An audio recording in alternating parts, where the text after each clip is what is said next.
Hello again. This is Satan's Trilogy, Book 1, Chapter 6, and this will be reading 48.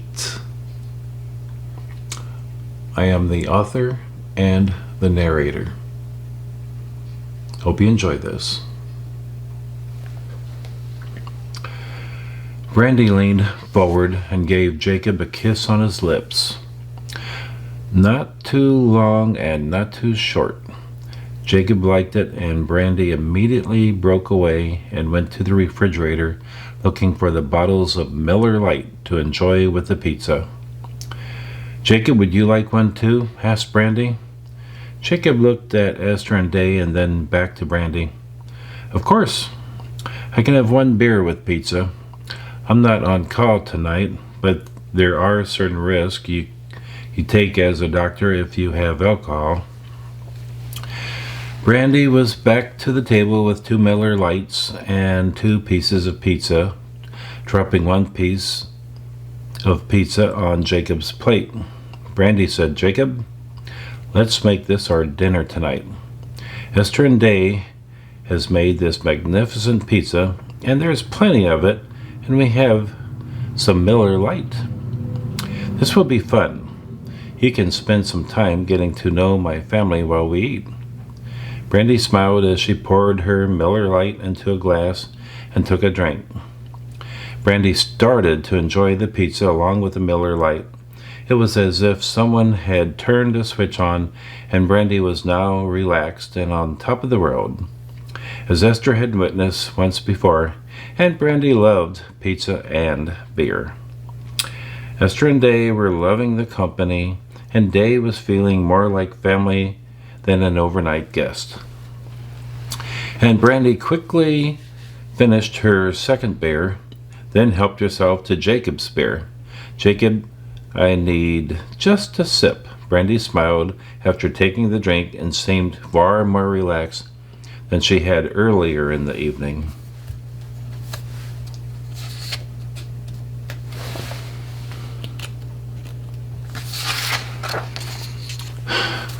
"Day, Esther," said Brandy, "you two should be out having some fun. It's Friday night." Brandy took another sip of beer from Jacob's bottle. Esther smiled at her aunt and spoke up. "And Brandy, Day is a lot like me. She doesn't require a lot of sleep, and so we were thinking about a late night run. That's one great thing about Friday nights. You don't have to worry about school the next day." Esther immediately added, "But there's no rush. We have all the time in the world." Esther smiled. She understood it's better to enjoy the moment you have than to go looking for one. Jacob started to comment on Esther's view when a ringing phone could be heard. It was the old-fashioned ring that all land-based phones used to have. Jacob seemed a bit embarrassed when he apologized and explained that he would have to answer this call. Mr. Song stood up and left the table to have his phone conversation at the entrance of the apartment. After some lengthy discussion, Dr. Song ended the conversation and returned to the table, but didn't bother to sit down. "Ladies, I must apologize and leave for the hospital. There is an emergency and I must hurry. Brandy, if at all possible, would like to return tonight." Brandy managed to put the pizza down long enough to reply to Jacob. "You're a doctor, and interruptions like this will happen. Hurry and do your best. If it's not too late, I'll be here doing some reading." Jacob leaned into Brandy as she sat on the table and gave her a kiss on the lips. As he pulled away, he said, "I'll try to make this up to you." Turning to Esther and Day, Dr. Song said, "Day, it was wonderful having this short evening to share with you."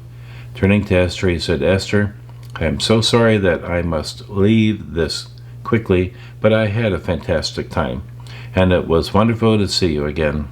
Dr. Song quickly turned around and moved for the door. If possible, I would like to return tonight. He looked at Brandy and waited for a comment. Brandy was smiling and responded, "If it's not too late, we could share some late-night coffee." "I hope that happens. I have to rush." Dr. Song opened the door and left. Brandy was enjoying the last bite of her pizza and was standing up to retrieve another piece. "Day and Esther, you have made the most wonderful pizzas that I have ever enjoyed. They're even better than Pellerzi's pizza." Brandy opened the refrigerator and grabbed another 16-ounce bottle of Miller Lite. "Esther, were you thinking of me when you ordered this beer?" Esther smiled as she watched her aunt move about the kitchen, enjoying the meal she and Day had made. "Of course, I can't drink beer in this country. And you did seem to enjoy the beer and pizza at Italy's Pizza Parlor. That was such a fun restaurant, and I loved talking with the elder Pellerzi. We need to go back soon. I think he is looking forward to seeing us again." Esther turned to Day. "And you should come with us." Day smiled. "That would be wonderful. I've heard so many good things about Pellerzi's, but I've never been there. Day and I seldom eat out, or Dad and I seldom eat out, and Dad is always bringing home food that has to be eaten before going bad. It's taken a long time for the store to grow, and now Dad is finally happy with the income it provides us." Esther smiled with pride at Day. "You have a wonderful dad that has worked hard to provide for you. I am blessed that he calls me daughter." Brandy sat down at the table. "Girls, I want to thank the both of you for sharing your dinner with us. This was a far better evening than I had ever anticipated. Dr. Song is nice, but I'm not certain if I want a man in my life. What I hope to have someday is a real relationship with someone that wants to share discussions and time with me. Something real, not just focused on sex." Day and Esther raised their heads just a bit, surprised at the footnote that Brandy had offered. Brandy was taking the last sip of her beer. "Esther, would you mind getting me just one more beer to go along with the last piece of my pizza?" Brandy was feeling happy, but she preferred not to move from her seat. "Of course not." Esther grabbed the last beer of a six-pack and removed the cap with her hand, then handed it to Aunt Brandy as she sat down. "Thank you, Esther. You never fail to amaze me, even with the little things. I could never remove a cap from a bottle like you just did. It really is amazing." Brandy was taking a drink from the bottle. She had pushed away the glass she had used earlier. "You know, Esther, I'll probably need your day after drink in the morning. I hope you'll be here to give that to me." Esther laughed. "We'll both be here in the morning. I have plans for a wonderful breakfast for the three of us." "Oh, Esther, I do so love your breakfast meals. I know nothing about cooking, but I do know really good food when I eat it, and you are amazing in the kitchen. I can't understand how a culinary school could possibly help you." Esther laughed. "Aunt Brandy, you are so wonderful, and I am flattered. But trust me, there is plenty that I can learn about the world-class cuisine." While finishing the last beer, Brandy was mumbling about Jacob and his past record of dating. "You know, girls, as wonderful as Dr. Song may be, he is afraid of commitment. We dated over 3 years, and he never committed to me. I don't think he is the man for me. He had his chance and missed it." Brandy held the bottle up to her lips and finished the last of it. "I think that I should lay down now, and perhaps sleep the rest of the night. You girls go ahead and have fun. I'll just go to bed."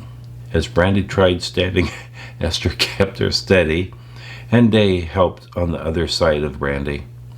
Once they had Brandy on the side of her bed, Esther started to pull her blouse off and remove her bra. Day watched as she stood close by. Well, your aunt is really built nice. Esther laughed. Brandy's your aunt, too. Then Esther decided to comment, Brandy does have an attractive body. It's a shame Dr. Song only saw that and not the wonderful person inside. I doubt that Aunt Brandy will ever trust him in a real relationship. Esther pulled Brandy's jeans off and then pulled the satin sheets up to her shoulders. Leaning forward, Esther gave Brandy a kiss on the cheek and stood back to give Day room to say goodnight to Brandy. Day, too, gave Brandy a kiss on her cheek. The girls laughed as Brandy started to breathe heavy in a deep sleep. Leaving Brandy to her dreams, the girls went back to the kitchen. Esther started to clean up the various dishes, and Day was helping. Stopping for a moment, Esther looked at Day and said, I usually prefer to clean up the kitchen myself, but having a sister means I should share the responsibilities of the household. If anything were to ever happen to me, you will have to watch over Aunt Brandy.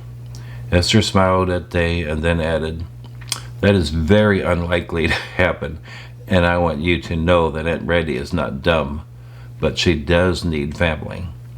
If I were gone, she would need you that much more. Leaning forward, Esther gave Day a kiss on her cheek and continued to clean the kitchen. Esther started to run some hot water into the sink. I never use a dishwasher. This apartment comes with a really nice one, but I prefer to wash by hand and immediately dry everything with the dish towel and put it away. I think that it not only results in cleaner dishes, but they are free from water spots as well. As Esther was talking, she had completed washing the dishes, and Day had dried them with a cotton dish towel, stacking them on the counter.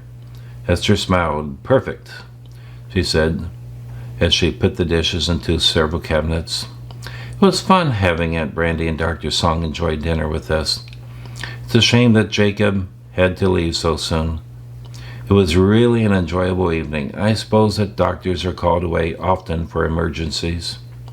Esther was offering a smile, but she had concerns about her aunt dating a doctor. We have a television, but I never use it. Why don't we go to the internet and spend some time? I have created a great spot for us in the spare room. They said, Sure. I love spending time online. There are several things that I could catch up on. Well, then follow me. This is our third bedroom.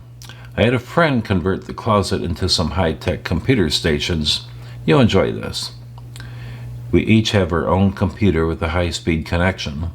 Esther opened the closet door by sliding it to the right, and immediately exposed were two computer monitors with keyboards in front of them and two stools readily available.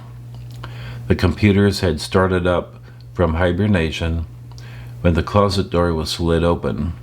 Day was excited and had trouble containing herself. Wow, this is fabulous. I mean, wow.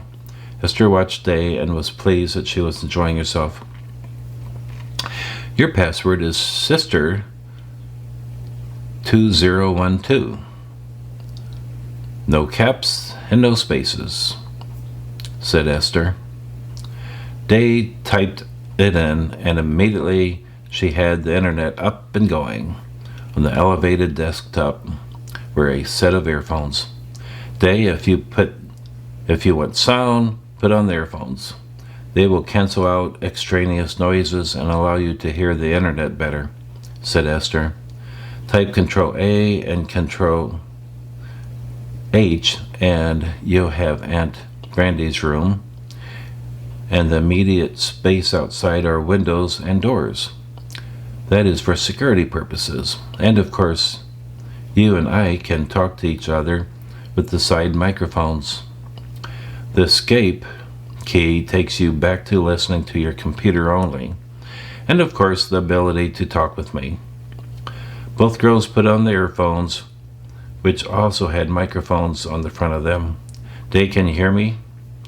Esther asked. Wow, it is so quiet and your voice is perfectly clear. All of the other sounds are gone. Day had already typed into the computer an internet address for her favorite blog. She quickly read the posted update and moved on to another site. Day typed at a blazing speed, then commented, "I follow many Gothic websites and the home site for W.O.W. I enjoy them all, especially the W.O.W. website."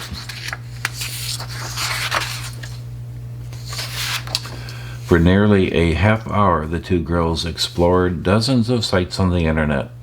Esther had already marked over 100 sites on her favorites. Day was quickly adding to her favorite sites and reviewed each quickly. A small green light flashed on the small console in front of them, containing nearly a dozen lights of different colors. Esther looked at the light and turned to Day. "Control-C. Will place the outside camera views on your screen." Both girls did this at the same time and saw Raven at the front door ringing the doorbell and looking extremely upset. Esther jumped up. "It's Raven, and something is wrong."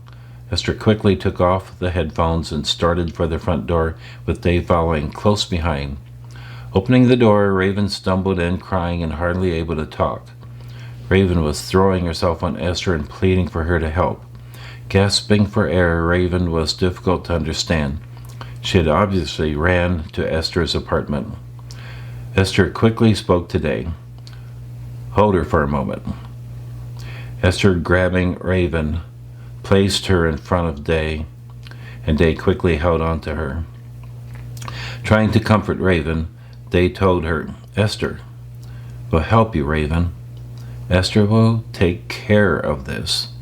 Esther returned and said to Raven, "Trust me and do everything that I ask. Open your mouth and suck on this." Esther grabbed Raven's face and squeezed her cheeks until her mouth opened, and she placed a butter rum lifesaver into her mouth.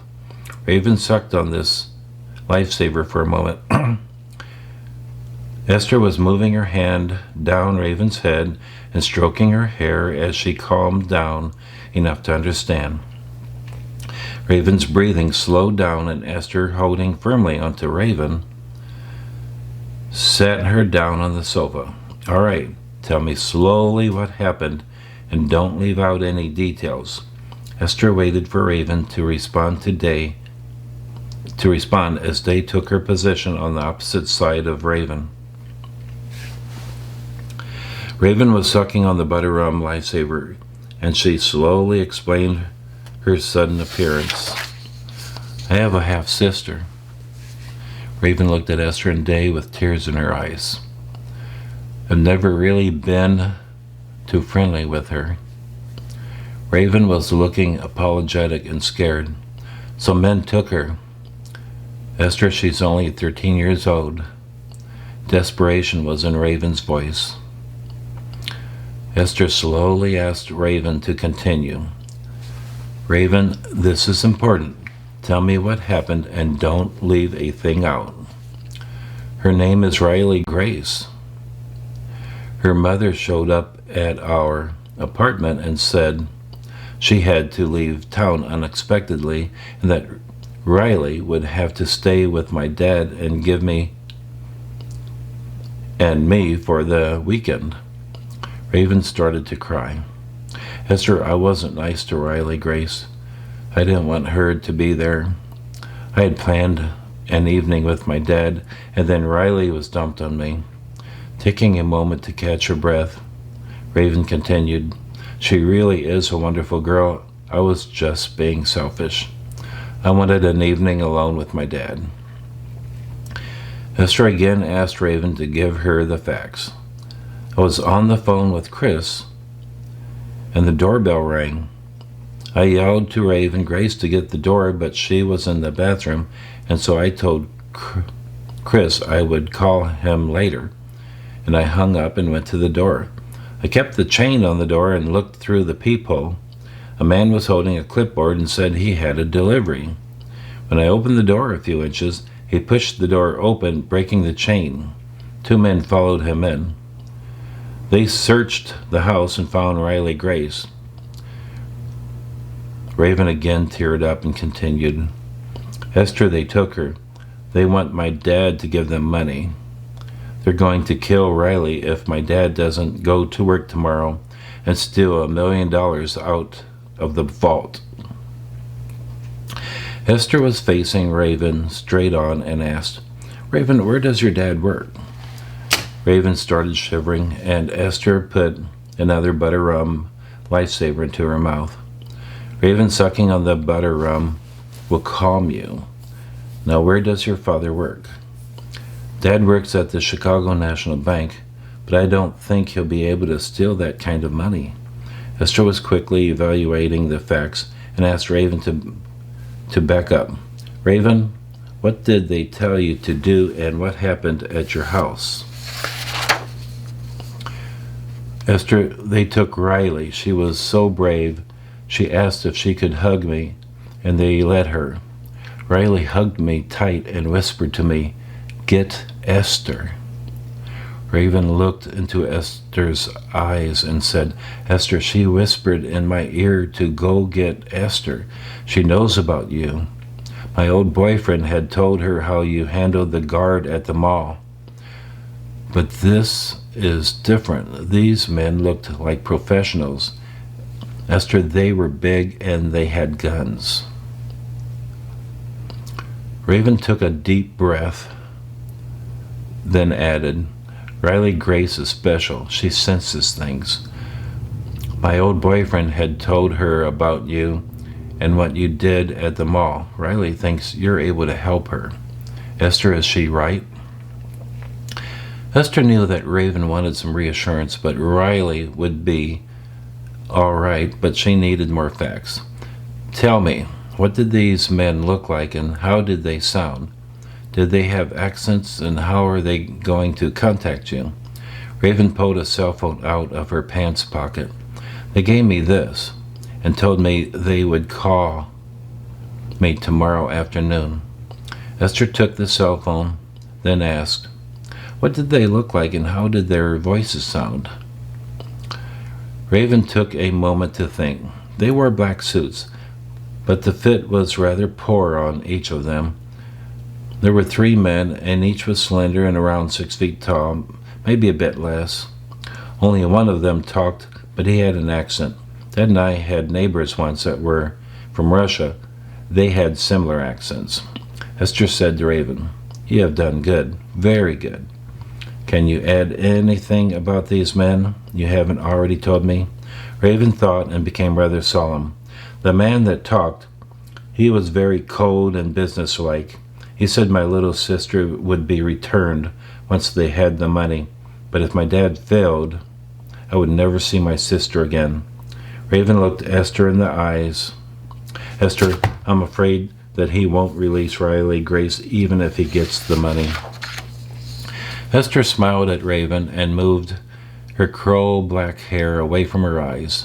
Smiling at Raven, Esther said, Your sister is very smart and she is not afraid. Does she like cold pizza? Esther waited for Raven to respond. Seeming a bit puzzled, Raven answered, I think that is her meal of choice. Good, replied Esther. Day and I made 2 large pizzas tonight, and we'll have a late-night snack with Riley. Cold pizza's on the menu. Esther smiled and gave Raven a kiss on her cheek. Follow me. And I'm going to stop right there. Hope you enjoyed that. That was reading 48. Till next time, take care and be safe.